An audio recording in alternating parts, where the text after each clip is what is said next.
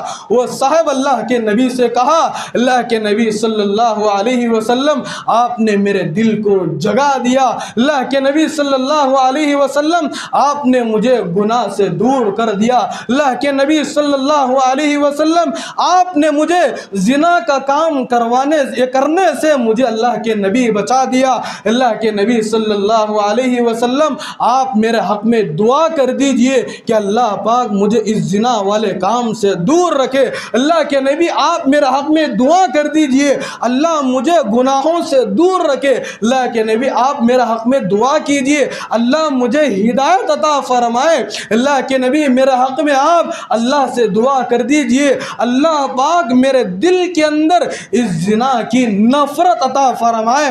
بزرگان محترم, ان سارے جملوں کو سن کر نبی کریم صلی اللہ علیہ وسلم اس انسان کے دل کے اوپر ہاتھ رکھ کر یہ جملے ارشاد فرماتے ہیں. اللہ کے نبی فرماتے ہیں اللہم طہر قلبا واحسن فرجا, اللہ کے نبی فرماتے ہیں اس انسان کے دل کے اوپر ہاتھ رکھ کر اللہ کے نبی فرماتے ہیں اے اللہ اس کے دل کو پاک فرما اور اس کے شرمگاہ کی حفاظت فرما. اللہ کے نبی صلی اللہ علیہ وسلم اپنا مبارک ہاتھ, خوبصورت ہاتھ اس کے دل کے اوپر رکھ کر جب یہ دعا دیتے ہیں وہ زنا کی اجازت مانگنے والا انسان خوش ہو جاتا ہے. اللہ کے نبی کا ہاتھ اس کے سینے کے اوپر لگا ہوا ہے, اس کے دل کے اندر ٹھنڈک وہ محسوس کرتا ہے, اس کے دل کے اندر عجیب طرح کی کیفیت پیدا ہو جاتی ہے. وہ صاحب فرماتے ہیں اللہ کے نبی صلی اللہ علیہ وسلم آپ نے میرے حق میں جو دعائیں دی ہے آپ کا مبارک ہاتھ میرے سینے پر لگا ہوا ہے. وہ صاحب فرماتے ہیں اس کے بعد سے میرے دل کے اندر گناہوں سے نفرت آنے لگی, میرے دل کے اندر گناہوں سے نفرت آنے لگی. اسی لیے بزرگان محترم رسول اللہ صلی اللہ علیہ وسلم فرماتے ہیں کہ تم نیکی کے کاموں میں آگے بڑھو, برائی کے کاموں میں تم دور رہو. اسی لیے بزرگان محترم جس انسان کے اندر انسانیت نام کی چیز ہوتی ہے وہی انسان کہلانے کے لائق ہوتا ہے. ہمارے دلوں کے اندر رحم کی چیز ہونا چاہیے, ہمارے دلوں کے اندر ایک دوسرے کے لیے ہمدردی کا معاملہ ہونا چاہیے. اور اسلام کون کون سے چیزوں کا مجھے اور آپ کو سبق دیتا ہے, اگلی جمعہ اور 2-3 باتیں ہیں, ان سارے باتوں کو لے کر آپ حضرات کی خدمت میں حاضر ہوں گا. بس اللہ پاک سے دعا فرمائیں اللہ پاک مجھے اور آپ کو رسول اللہ صلی اللہ علیہ وسلم کی لائی ہوئی شریعت پر زندگی گزارنے کی ہم سب کا توفیق عطا فرمائیں. آمین. وآخر دعوانا ان الحمدللہ رب العالمین. صحبت اللہ والوں کی, صحبت اللہ والوں کی اللہ سے ملوا جاتی ہے. صحبت اللہ والوں کی اپنا رنگ دکھا جاتی ہے.